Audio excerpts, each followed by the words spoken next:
Hello everyone, this is Warhawk Beyond 2040 and welcome to another edition of the Batwoman Season 3 review series. And today I am going to be talking about Episode 5, A Lesson from Professor Pyg, which I have just finished watching. And this episode was absolutely fantastic. I thought this was very enjoyable, really kept you on the edge of your seat all throughout.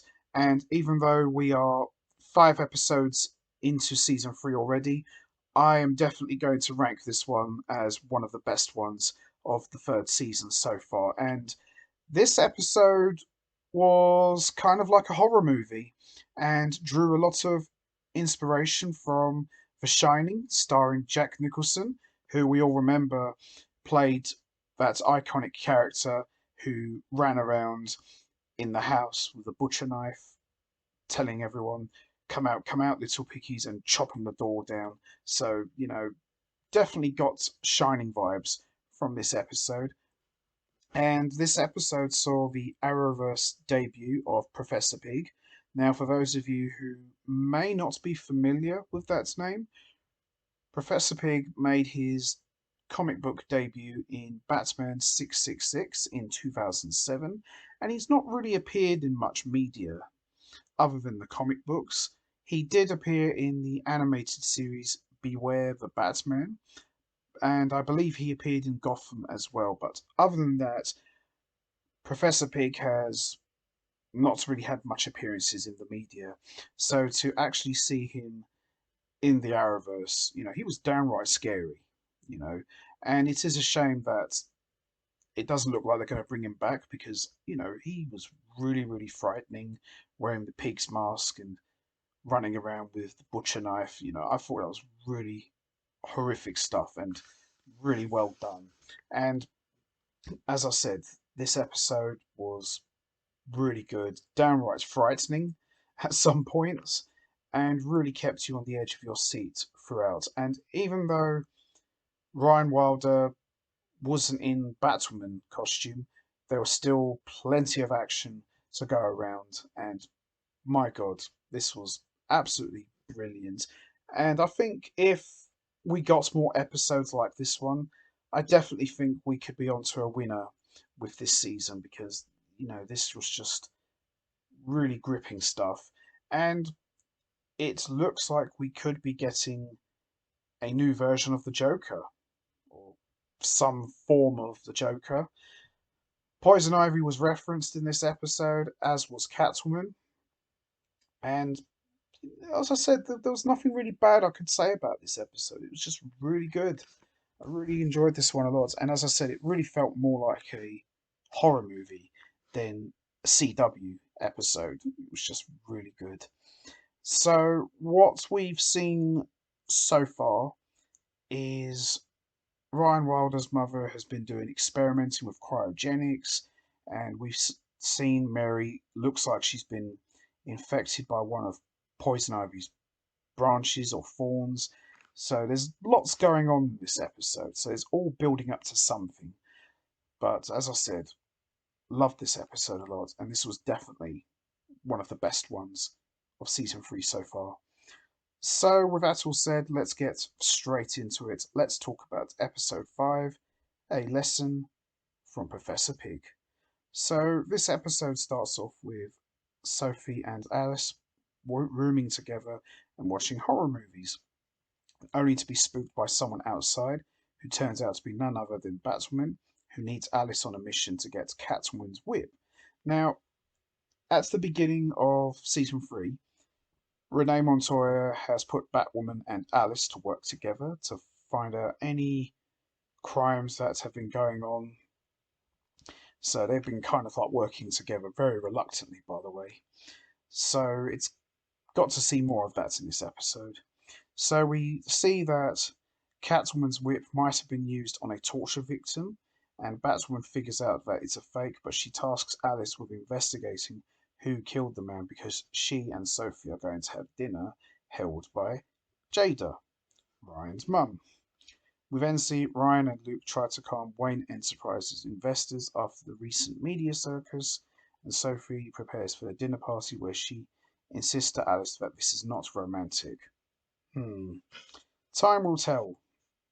Ryan and Sophie attend Jada's party, where Sophie introduces herself as Ryan's girlfriend, and they pretend that they're dating. When Sophie leaves the room, Jada tells Ryan to stop connecting with Marcus just as he shows up with his date. Sophie investigates Jada's study but gets discovered by Jada, and at one point during the dinner, Ryan thanks Jada for giving her up because it led to her having the loving upbringing that she has.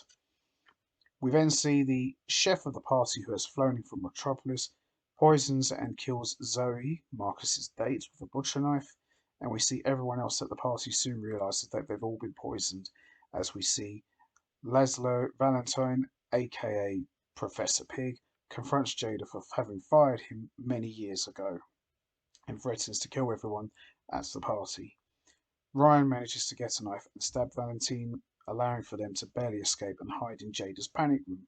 Now, this was really good. Them running up the stairs, hiding in the room while Professor Pig just goes absolutely nuts. It's just ripping stuff.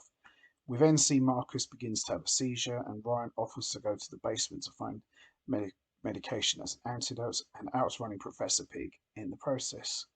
Meanwhile, Sophie confronts Jada about the test with the freeze serum, and Jada argues that she wasn't responsible for what's happened to Jordan. Ryan passes out while trying to get the medication, and Jada eventually saves Ryan from being killed by Professor Pig. We then see Ryan injects herself with the adrenaline antidote and fights Professor Pig alongside Sophie as Jada injects Marcus with the antidote. We then see Marcus brutally kills Professor Pig, and afterwards Ryan sends Sophie home and they joke about how their first date was very memorable.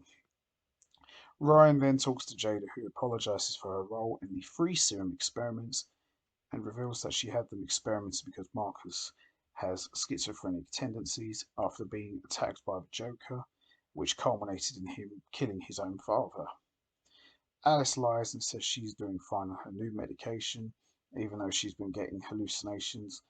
Alice works with Renee to figure out who was behind the murder, but Alice focuses instead on Renee's obsession with poison ivy.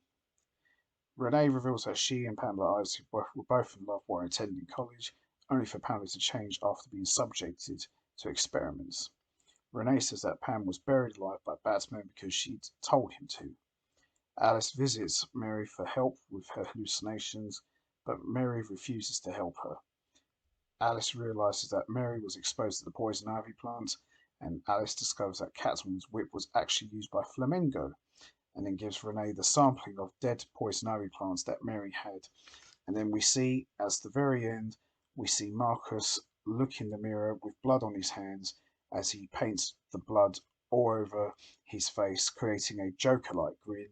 And that's how we end episode 5. And that wraps up my review. Overall, an excellent episode.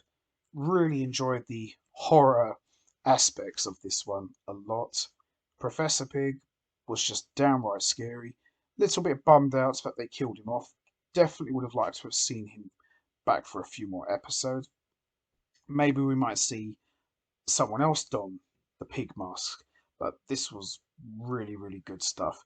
And Marcus possibly being a new incarnation of the Joker is interesting, and I'd like to see how that's going to develop. And, getting a reference about Flamingo, Poison Ivy, this is all definitely leading to something. And who knows where it's going to end up, but I'm excited. I think I'm probably more excited to see Poison Ivy than anybody else because Poison Ivy has never appeared in live action, not since 1997's infamous Batman and Robin movie, which we will not talk about here for obvious reasons. But I'm looking forward to seeing how the Arrowverse will handle a character like Poison Ivy. So that's going to be it from me. I'm going to wrap this up now. What did you think of episode 5? Did you enjoy it?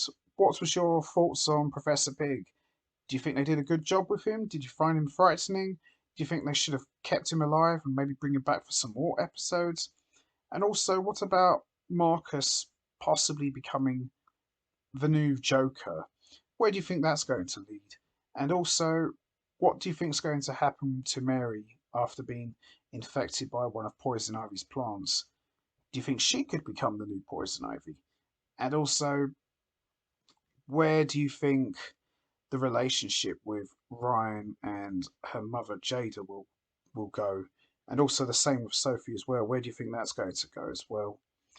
You know what to do, guys. Hit the like button, hit the subscribe button, leave your thoughts and comments down below, and I will see all of you next time for another edition of the Batwoman Season 3 review series, where I am going to be talking about episode 6, which I am very much looking forward to seeing, especially after the way this episode ended.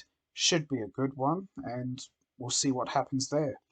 So until next time, take care, everybody, and stay safe. And once again, thanks for listening.